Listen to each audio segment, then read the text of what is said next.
Good evening, ladies and gentlemen. Welcome to the Rogue Wave podcast, the frequency for all things pop culture and the disruptors behind it. We talk comics, movies, TV, and pop culture every Wednesday night, 8 p.m. Eastern, right here on Facebook.com/WeAreRogueMatter and simultaneously on YouTube.com/RogueMatter. Join the movement, go rogue, roguematter.com. I'm your host, Michael Dolce, as always, joined by my cohort in crime, the Lord of the Radio himself, Mr. Hassan Godwin. How you doing, sir? Happy New Year. Happy New Year. Yay. Did you do anything exciting for New Year's?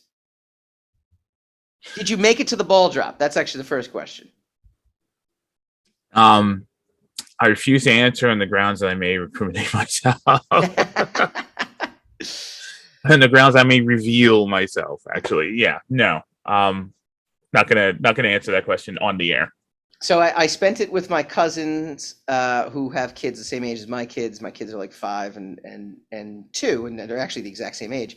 The 5-year-olds wanted to stay up. So what we managed to do was find a YouTube video of the ball dropping, stream it to the big screen at around 10:30 or so. So we gave, this is way past their bedtime, mind you. Usually they're in bed a lot earlier than that.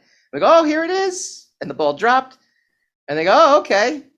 And then they went to bed. And then my son the next day is like, that was boring. Next year, I'm going to bed. How did they? I mean, how did you?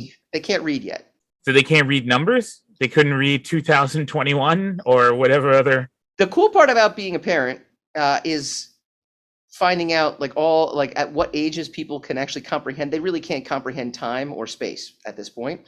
And so they don't know that. They didn't understand that there's a 2020 because we didn't even find, 2021 was a different, was also, was a different year. We found the 2021 and it went down, but they didn't comprehend that there's a year 2020. They kind of know that it's now 2022, but they really don't understand these things at 5. My wife and I kind of said we maybe got one more year where we can get away with this because I think by the time they're 6, they'll probably get it. But we've got a great show tonight. We've got New Year's predictions, rogue predictions, sure to go wrong, which I know you're a big fan of predictions. But we're going to do that a little different. That'll be coming up next segment. We'll talk about some stuff on roguematter.com going on right now. We've still got the giveaway going. We've got more giveaways coming out. We got more free content that you can consume that's on roguematter.com right this second. We've got actress Jacqi Vene from Fear Street, 1978. She's got a new movie coming out. It'll be in theaters and on VOD January 14th, called A Surprise Visit. She'll be here later on. But first, we kick off the first show of 2022 with the Book of Boba Fett. Now, for anybody who was not a Star Wars fan before this, or wasn't a Mandalorian fan, I can't help you. I mean, if you don't know who Boba Fett is at this point, I mean, I don't know. I mean, why are you even watching the show? That's what I would. Never asked them that. Never asked. They might answer. They might answer. But Boba Fett is a character who, with an incredible fan base, someone that became insanely popular after Empire Strikes Back, even though he had very limited lines, became one of the central figures in the prequels because he was so popular. And now, hold on. You're not. All right. So, first of all, he was introduced in the Star Wars Christmas special. Yes. In a cartoon. Yes. Okay. He was originally an original design for a stormtrooper. I don't know. I don't think it was by Ralph McQuarrie. It was by one of the other concept artists, but it was it was not him because I did watch that special. Yeah, that came up afterwards. It was a rejected. Yeah, I know. I watched that. That thing was crap. I know the real history.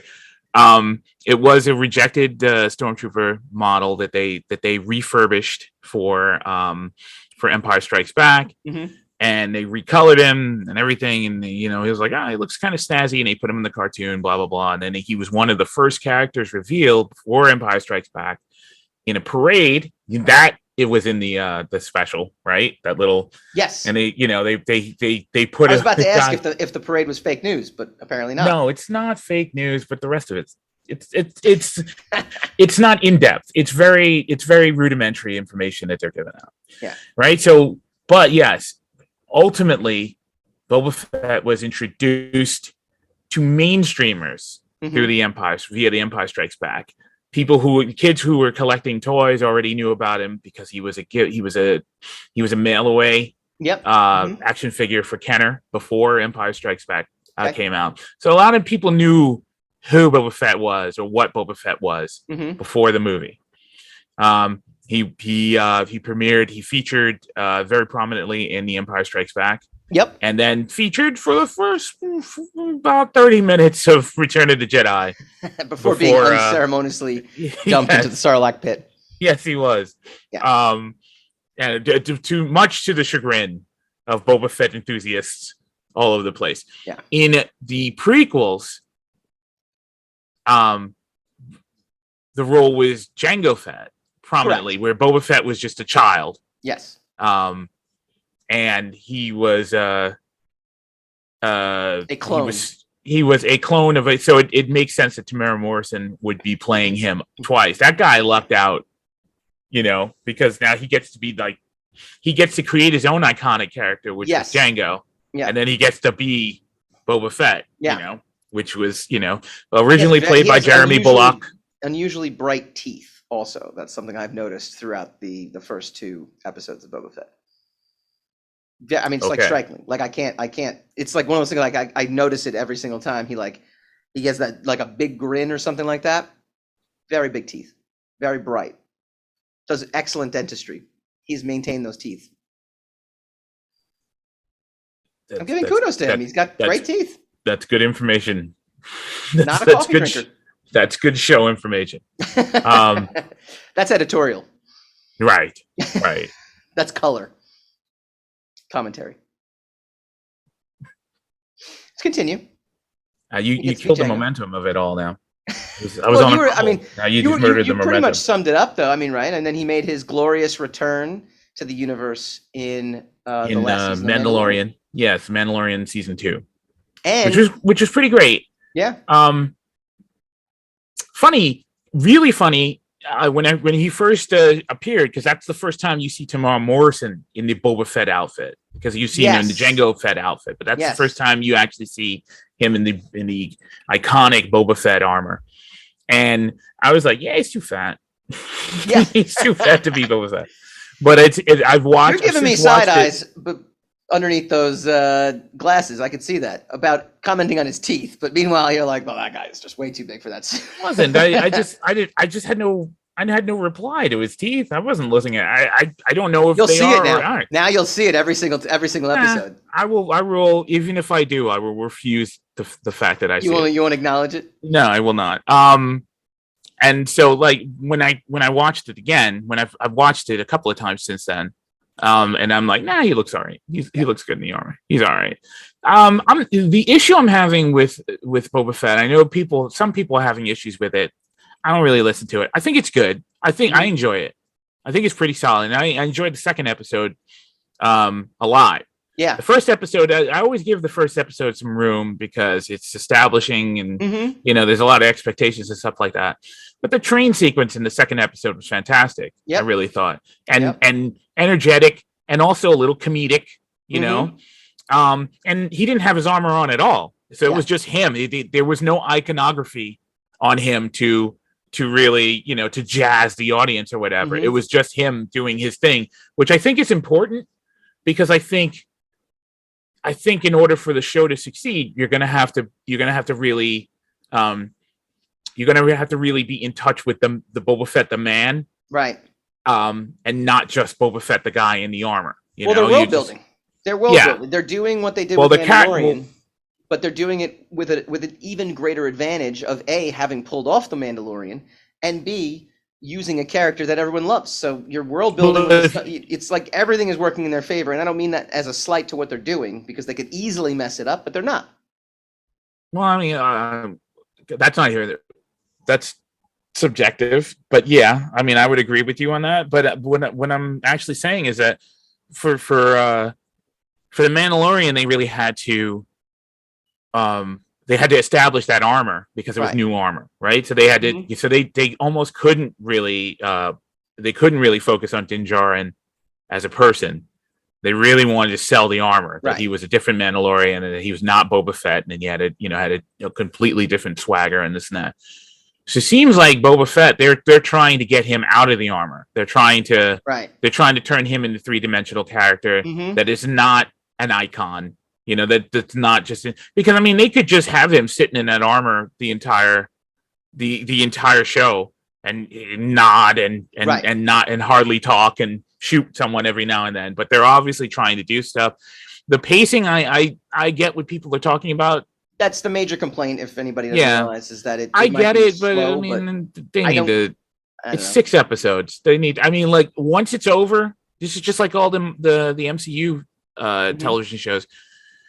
You gotta just wait till it's over because like there could be one thing like Mandalorian season 2 was really great. It was a really good, solid season, but Mhm.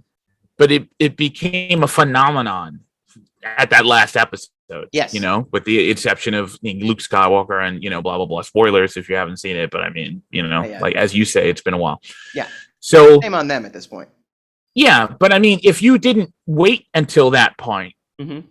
you would have probably already enjoyed it, but you would have definitely missed out on the big deal Sure. that and then they somehow managed to do that and instill a Star Wars legend into a TV show without actually overpowering the people who are already on the show, Mhm. Mhm. which was really great. So I think it's really touchy territory to be doing Boba Fett in the first place Mhm. because everybody's got their own expectations of it, and Sure.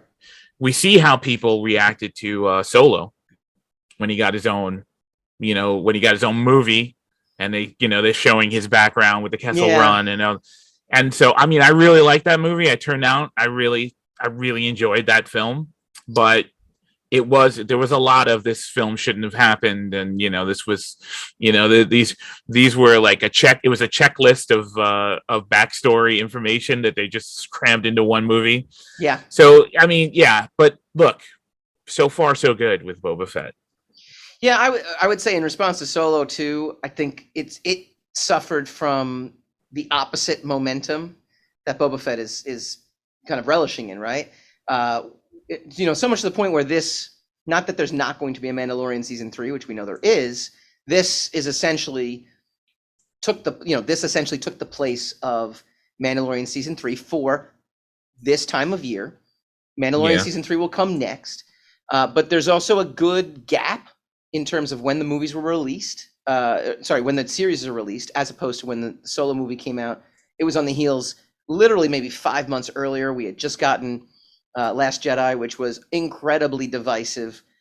So Solo has enjoyed an afterlife that has spawned the potential for the Lando series, which is something else I would truly look forward to again if it's under the umbrella of the Favreau and Filoni family. Then I think we're in good hands. There is a good formula, not necessarily to the content, but to the delivery of the content. And I think giving us a year gap makes us want these things.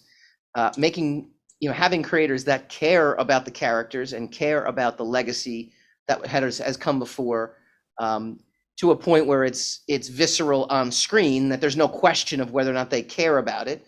As opposed to in the sequel trilogy where you had characters actively kind of saying things that could be interpreted, whether or not it's true or not, could be interpreted as we are trying to deliberately, turn our back on what has come before and go in a different direction, be it good or bad. This seems to more or less, at least to me, visibly reflect on the past, expand on the past, but not turn its back on it. I mean, one of the greatest things about that first episode to me was just going back to that first 40 minutes of Return of the Jedi. Just being in that setting and having some of the creatures, like his armed guards. I have those action figures as a kid. The the mayor, the type of creature the mayor is, and again, I'm a Star Wars geek. I am by no means a Star Wars nerd, so you can't tell me what you could quiz me right now, and I couldn't tell you what kind of creatures these guys are, and I will actively get it wrong. I will go pig face guy and long face guy. But that's Hammerhead. Hammerhead. The original character was Hammerhead. The species is named something else, and I forget it right now. Okay, I couldn't tell you what they were. Or if I do remember it, I'm pretending to forget it so that I don't seem like too much of a geek. It's okay. No, be proud. Be an out and proud Star Wars nerd. It's okay. There's room for everything, and right now I'm not. But no, it's exciting me just by where it is. I'm finding it funny. I am finding it extremely funny that, in spite of the fact that it's good for business, a lot of people are chafing against the weekly format. Oh, it's very funny because there's no choice. I think as you've said, in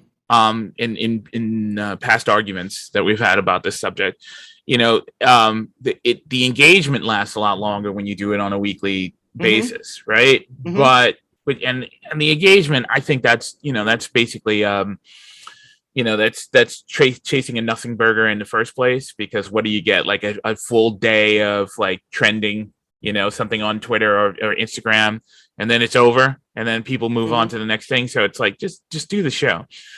But I've seen a lot of people, not only with this show, but also with The Expanse and a couple of other shows, like, why are we watching this week to week? Like people like hate the week to week format. Right. And that's because a lot of these shows are no longer made to be week to week. Yeah. They're made like these long movies that you're only getting, you're only getting like theoretically like a 15 minutes of a movie every week with no rising action, no conclusion, no nothing. So sometimes even though these episodes are eventful, they can feel a little stilted. They can feel like very short shrift. And I get it, and it's a problem because one of the selling points for streaming and one of the selling points for this new golden age of television is that these are no longer TV shows. These are like 5 to 6, 10-hour movies, right? Sure. And they have these giant budgets and everything. It's wonderful. No arguments about that. No complaints. But they're going to have to do something about that with, well, let me ask you a question. With the audience's desires, because listen, Cobra Kai is going to get season 5, right? Yeah. Cobra Kai is a success. It's number one. It's trending number one. Dropped the entire thing. People are watching it. So is The Witcher, which is going to get season 3. He dropped the entire thing over the over the Christmas season. People watched it. So maybe they didn't get it super trendy, but they also didn't have a whole bunch of people lose interest in it before it was over. Sure. And people's, it seems like the attention span of people has shortened to such a I don't disagree. Such a dramatic level, especially over this COVID. The last 2 years of pending, intermittent lockdowns and whatever, or self hibernation, isolation. That people really just don't have the patience. Yeah. For a slow story, because I mean, look, these last 2 episodes of Boba Fett haven't been all that slow. No, I mean, it's been slow to kind of get to a point, for what is exactly he's doing, but they haven't been slow action wise. They've been eventful. Yeah, and I agree with that. So my question to you was going to be, and it still is, do you feel that this is made, because you've talked about this on previous shows too, and you just kind of brought up the overall point of it.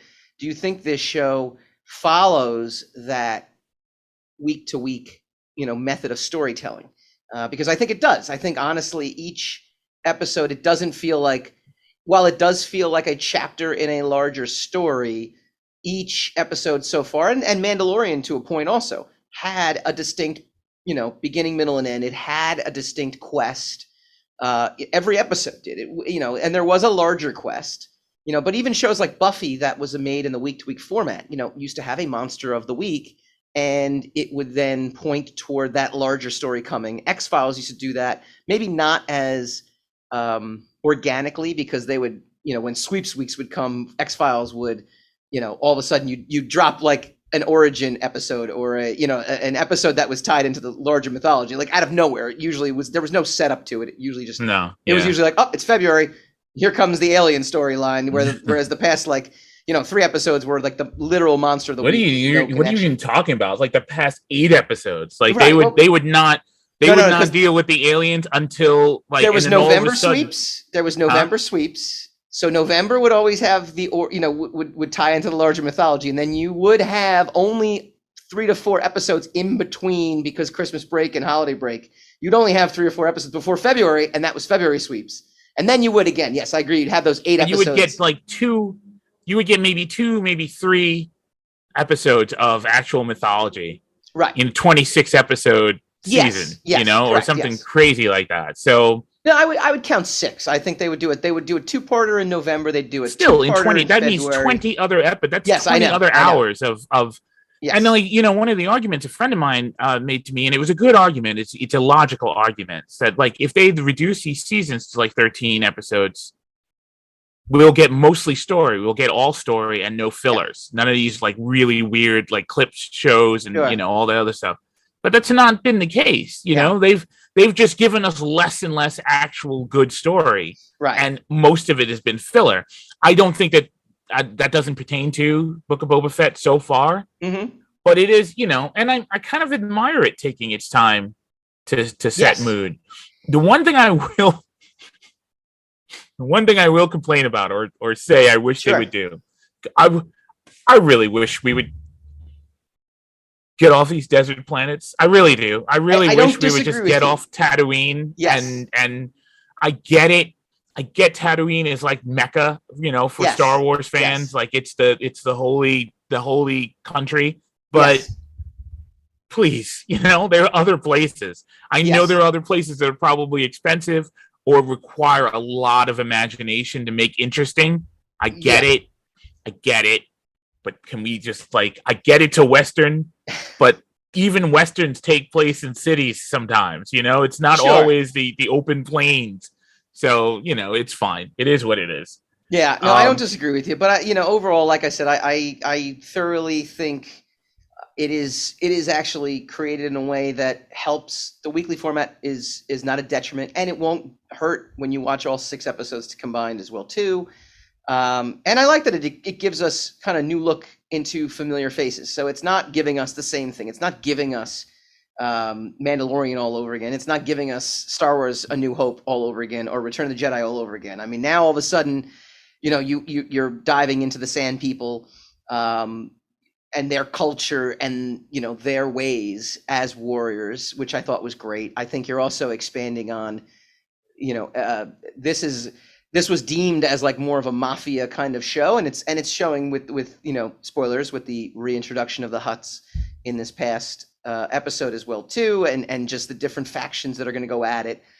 And I like what they're doing because we know this based off of their track record, and this is Favreau and Filoni, that all the stuff with the Sand People is going to come back and have some sort of meaning aside from this is where he was, whereas there's been other TV shows where you go off on a tangent, even other movies, like Eternals is the movie that comes to mind immediately, where you have this entire subplot that ends up having no consequence on how it ends.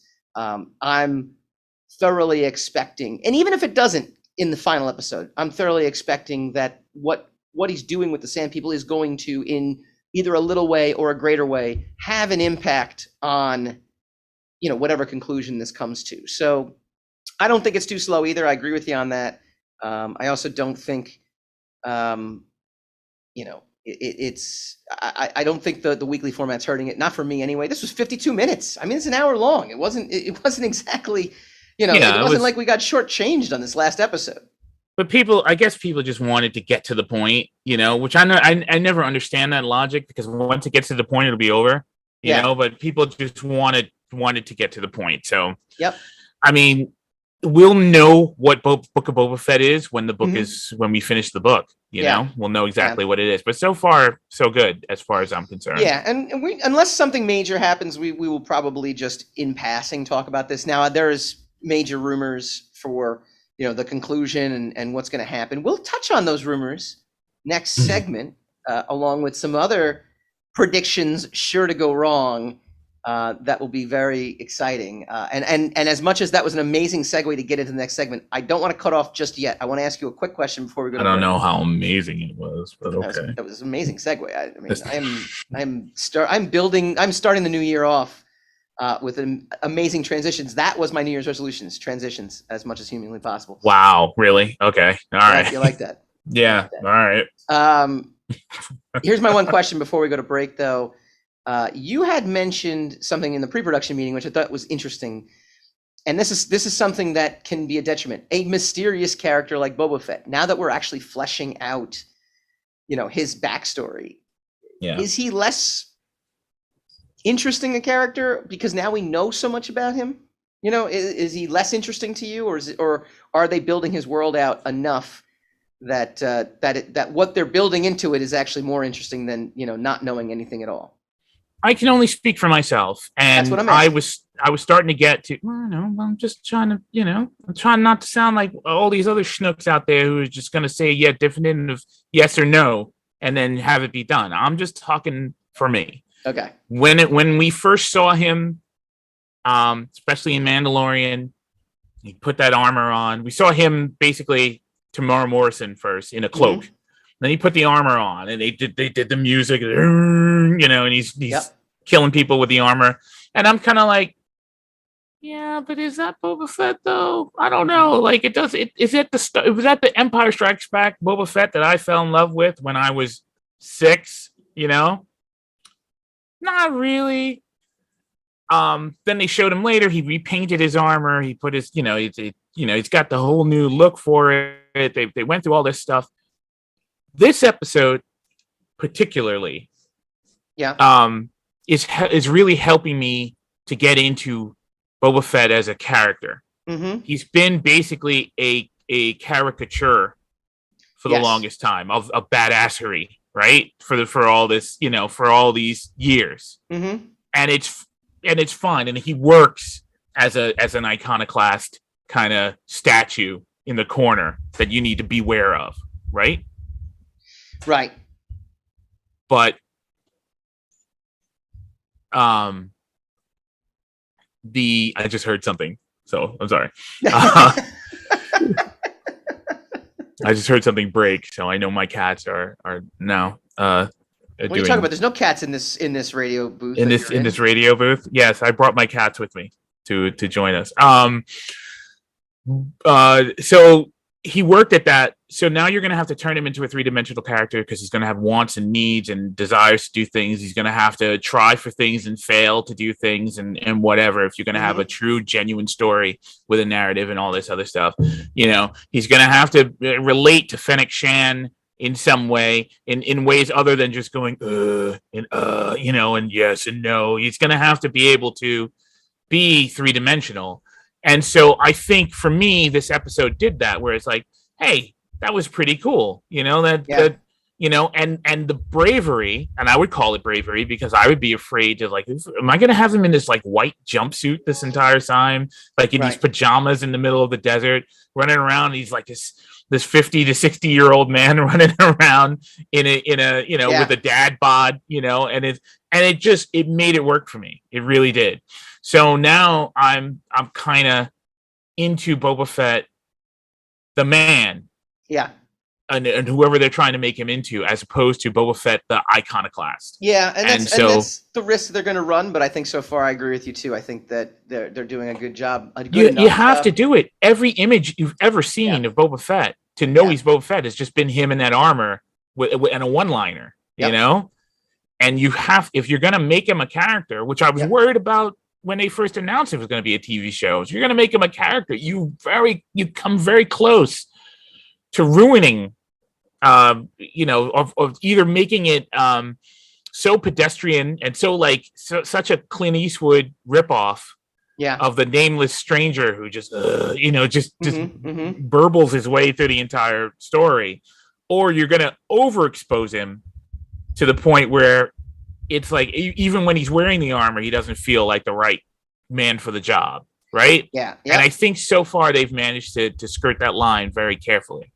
Yeah, I agree. What do you guys think? Do you think that they've skirted the line, or are you less interested in Boba Fett, more interested? Was it too slow? Was it not? Comment in the YouTube comment feeds, comment in the Facebook feed.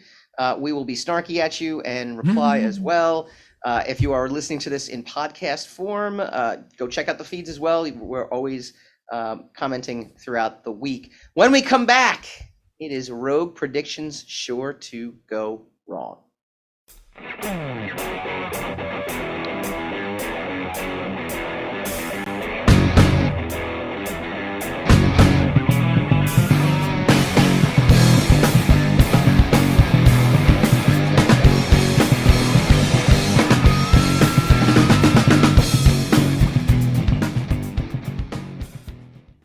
Welcome back to the Rogue Wave podcast. I like to come into break when I've got you laughing, which is good because this next segment is it's gonna be gold. We're gonna be talking about this for many minutes after it's over, possibly hours after it's over. It's gonna be great. These are Rogue Predictions Sure to Go Wrong. It is New Year's. There's a lot of cool stuff coming out this year.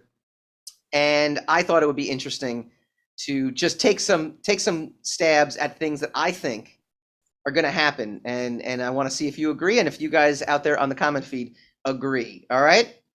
Number one, Morbius will be pushed back into the past and a chip will be inserted into our brain and we'll have already seen it. We'll be like, hey, what'd you think of the movie? It was great. I saw it 6 months ago in my head. We're not actually ever going to see the movie. We're going to have already seen it. Wow. What do you think? Wow. Prediction sure to go wrong? I'm going to have to 100% agree with that one because not only that, I have no interest in Morbius. Every clip I've seen of Morbius. So I think if I could get a chip, I'm hoping that's what happens. Because if I could get a chip that makes it that I've seen it without me having to see it, I'm going to be really happy. We're going to get the chip, and everyone. The only reaction is going to be like, "Did you see that end credit scene?" Yeah, that was amazing. It was an amazing experience. I'm endorsing that prediction. Right, I endorse that. I love it. Number two, prediction sure to go wrong. The cast of Jupiter's Legacy will replace the cast of The Boys in season 3, and no one will notice. Wow. we won't even know. Wow. Wow. That one just kind of melted part of my brain. Like it. I don't think so, Michael. When I can get that kind of reaction, when I leave you dumbfounded, I know it's a tremendous. For some reason, I can't follow that one. I just don't think that's what's going to happen. But all right, we'll note that. Prediction number 3: The House of Dragons season 1 will be just 6 episodes long, with a runtime of 12 minutes each episode, and will basically just show Dany burning King's Landing to the ground on repeat every episode. Oh man.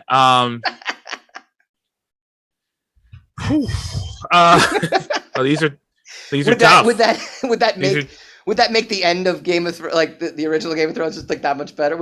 I think that would end the internet. I think that would be the end of social media as we know it.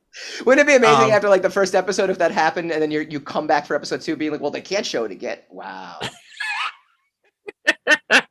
This is happening. This is real. Wow. This is really going down. 6 episodes though. I wonder at what point you would.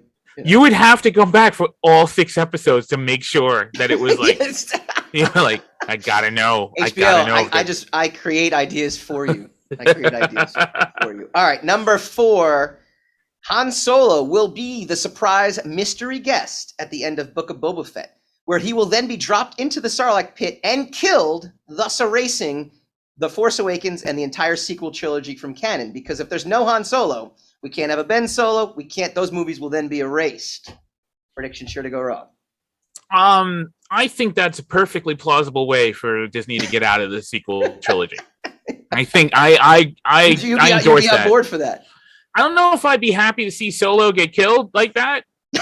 That's possibly more ignominious than the way he died in The Force Awakens, but if it erases those movies, I gotta sign on for it. I mean, look, I'm I begrudge no one who likes those movies, that likes the sequels.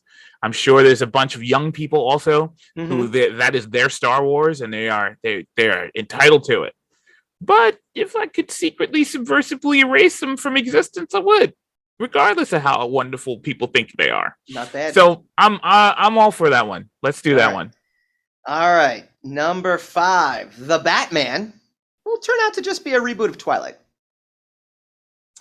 You know what? I got the impression that is exactly what is going to happen. I have been seeing like some behind the scenes stuff, and I've been talking to people. I've been on the down low, really quiet industry people, and they say it is actually Twilight Part 4. Part 5. It's the 5th episode of the Twilight Saga. They couldn't get Kristen Stewart back though. So. No, they couldn't get him back. So they were like, just put him in a Batman suit. And no one will be angry. And you know what?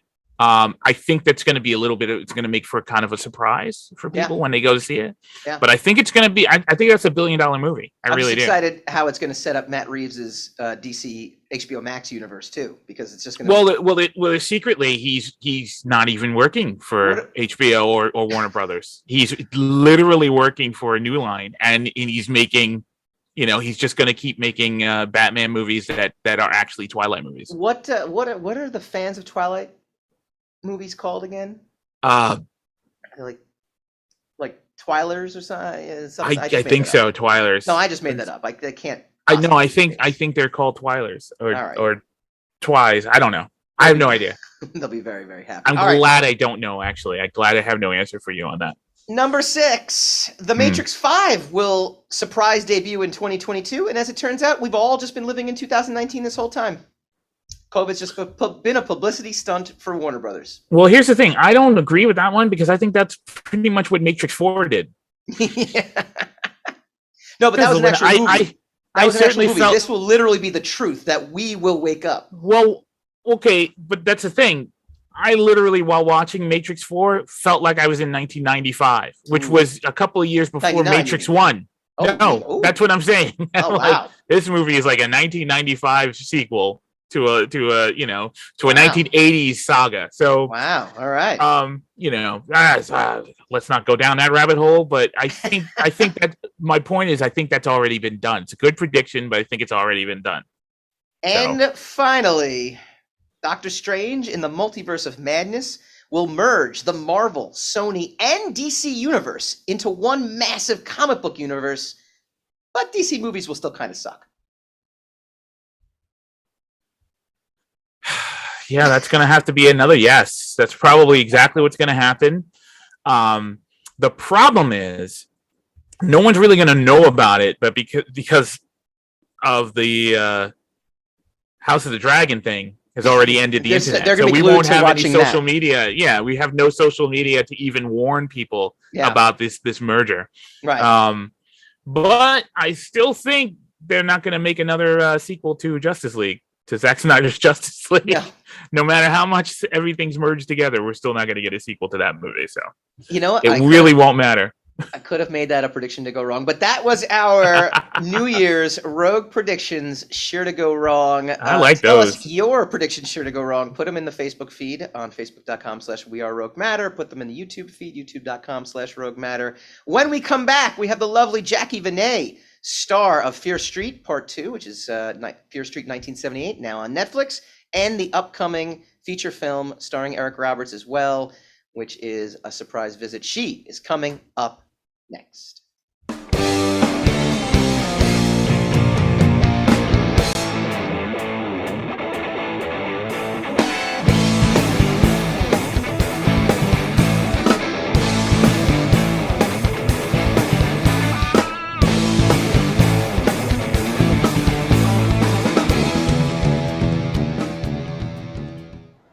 Welcome back to the Rogue Wave podcast. Happy to have Jacqi Vene, actress extraordinaire from Netflix's Fear Street 1978, and the upcoming movie, A Surprise Visit. Jacqi, how are you doing today? Hi, I'm doing fantastic. How are you? Hassan is happy because it's cold out finally. We're on the East Coast, and it's actually what an East Coast weather should be, which is 30 degrees and frigid. So yeah, he's happy too. I'm in Tahoe. We just had a Ooh, snowstorm. I love So it. cold. Did you get some skiing in or snowboarding? I did. I just had a day on the mountain yesterday, actually. Ah, I'm jealous. I'm jealous. I have not ventured onto the mountain. Hassan also very jealous. Clearly, big skier. No. Yes. Well, no, I'm a big faller. But I do miss it. I I have would love to missed see it. you on skis, actually, Hassan. I think that would be. No, you wouldn't. Not after 5 minutes. You'd be over it in about 5 minutes. Yeah. We got to do video. Mm-mm. We'll have to do Nah. a live shoot. All right. Okay. We'll do a Yeah. bonus episode sometime. All right. So Jacqi, you played Joan in Fear Street Part 2, which is out on Netflix right now. The first question that came to mind is spoilers for anybody who hasn't seen it. What was it like watching your own on-screen death? So funny thing, actually. So I have only seen the movie once, and I saw it when I went to the premiere. Okay. I accidentally went to the bathroom during the scene. I didn't know when it was coming up, and I was like, I have to pee, I have to pee. And I was like, okay. I kept waiting because I was like, I don't want to miss myself. And then I was like, I just gotta go. And so then I left, and then I came back, and I had missed majority of my stuff. I think I missed the death scene, so actually, I don't think I've seen it. It's probably better off. I think it'd be very strange to be, seeing yourself get hacked, hacked to bits. But I had to ask because I'm just very curious. I think it's kind of cool being a fan of horror. It's definitely a slasher film. There's no question about that. Are you a big horror guy, horror gal? Do you enjoy the the horror movie slasher experience? I definitely enjoy, Lee did such a good job with making the typical horror slasher film really unique, new, and interesting, and really engaging because there's so much of it on the market these days and Yeah. on all streaming platforms that being in something that was so refreshing and so engaging was really, really, really cool. And I'm so proud to be a part of this slasher series. Yeah. Netflix, that was probably your biggest role to date. What was it like being on a Netflix production, and working with that director, Lee Janiak? It was like a dream. I mean, I loved it so much, and I felt like it was funny. I guess there was somebody there that follows all the actors, kind of like an AD, but maybe like an AAD, Okay. like an assistant, no, not assistant director, but assistant production assistant. So, and they would follow me where I went. So Yeah. it's like, I had to go to the bathroom, and they walk me to the bathroom and then walk me back to hair and makeup. And I'm like, what's going on? Because they don't want to lose track of you because it was a really big set and everything. And they don't want you to, God forbid, I have no idea what any of us actors do, but so that was interesting. It was also really nice. I remember on that set particularly that they didn't have water bottles, but instead they had a bunch of water jugs and gave reusable water bottles at the beginning, or you could bring your own. So there was trying to reduce plastic waste, which I Okay. thought was really awesome because I'd never seen that on set before. There was also a lot of well-known actors in the film as well, too. Jillian Jacobs. She's been in so many things. Community comes to mind immediately. Sadie Sink, who is from Stranger Things. Was there any actor in particular that you were excited to work with? Yeah, I was excited. Well, I love Jillian Jacobs. Well, I really love, she's in Love, right? And Netflix. Yeah. I love her in that, and I love that series. But I didn't get to actually work with her. I was just in the movie with her. Yeah. And I did actually get to work with Sadie, which I was really excited about because, of course, I'm a fan, and she's just was super sweet and super nice. And Michael Provost, honestly, every single person I worked with just blew me out of the water with how humble and nice and just cool and normal and relaxed they were. It was awesome. You have a new film. It's The Surprise Visit. Tell us about the film. It's going to be in theaters and on VOD in, I guess, in about a week, January 14th. Yeah, crazy coming up. We shot this during COVID. This was our COVID baby, and there aren't that many characters in it, which is, I think, why we got away with filming it during COVID. Mhm. Um, and it's shot a lot outside. It's just this riveting story based on a true event that happened of these two impoverished young people that are heavy into meth at the time, and Mhm. they are living in a trailer, and they find out they're pregnant, and they're trying to do what they can to make a better lives for themselves in the Mhm. state of mind that they're in. And it shot in Virginia in the hills during fall. It's captivating and beautiful and just kind of thrilling, and the unfortunate events that keep tumbling and Mhm. falling after one Mhm. another. One of the things I thought was interesting about the film too, is we got to watch a sneak peek, was it actually mentions COVID. That it's the one thing I thought was kind of unique about this. It caught my attention because, like, boy, if you watch movie and TV shows right now, movies and TV shows, it's kind of like that elephant in the room, but no one, everyone just kind of pretends it never happened.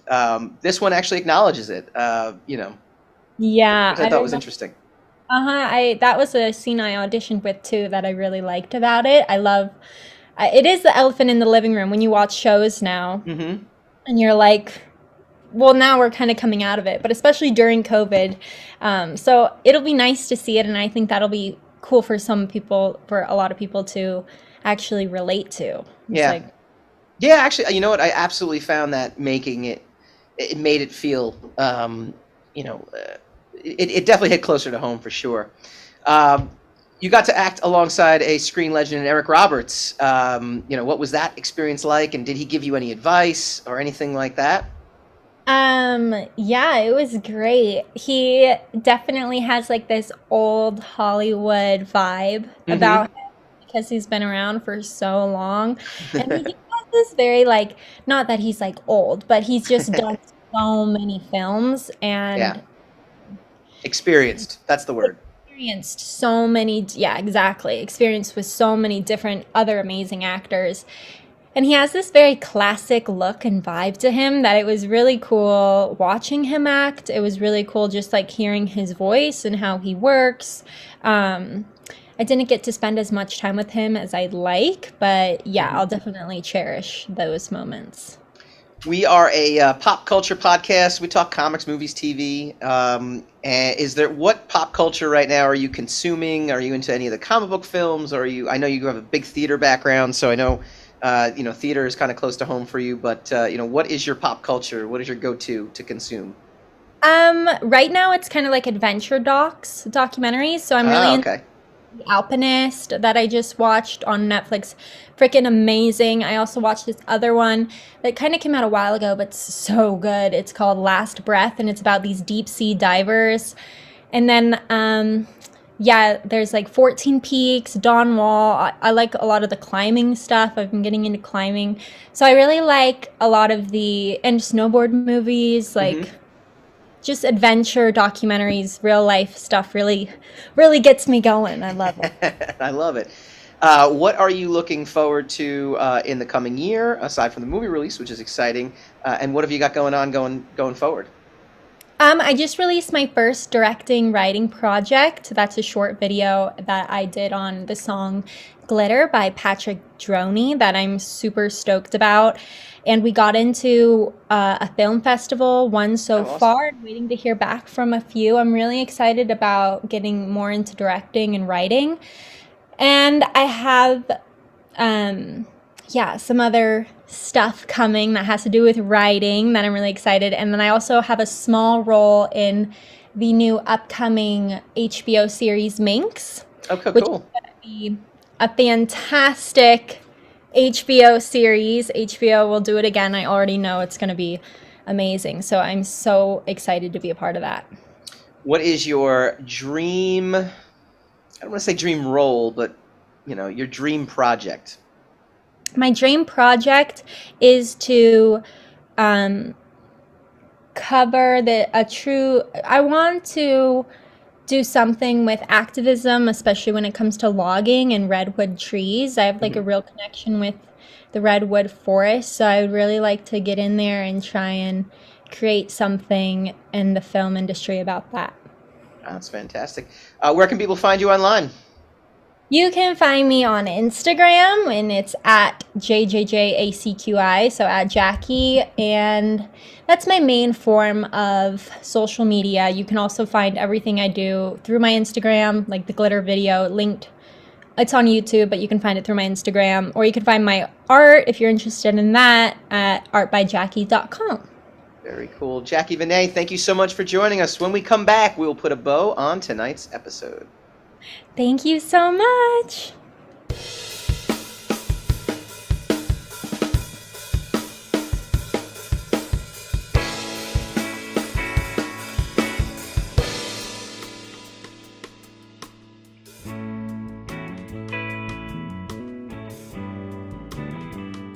Welcome back to the Rogue Wave podcast. I want to thank Jacqi Vene for joining us. It was great having her on. Go check out, it's right on Netflix right now, Fear Street 1978. I know she didn't see it.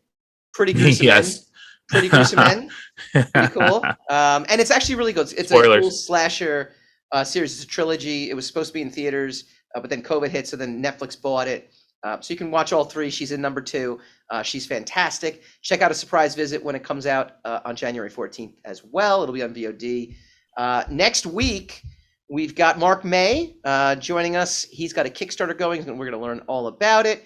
We've got more pop culture news. We got Book of Boba Fett. We've got all the cool stuff. We'll come up with more new segments that just show us to be the geniuses and experts that we are. Yes, indeed. That's exactly what I would have said. That's exactly how I would have phrased it. We will see you guys next week.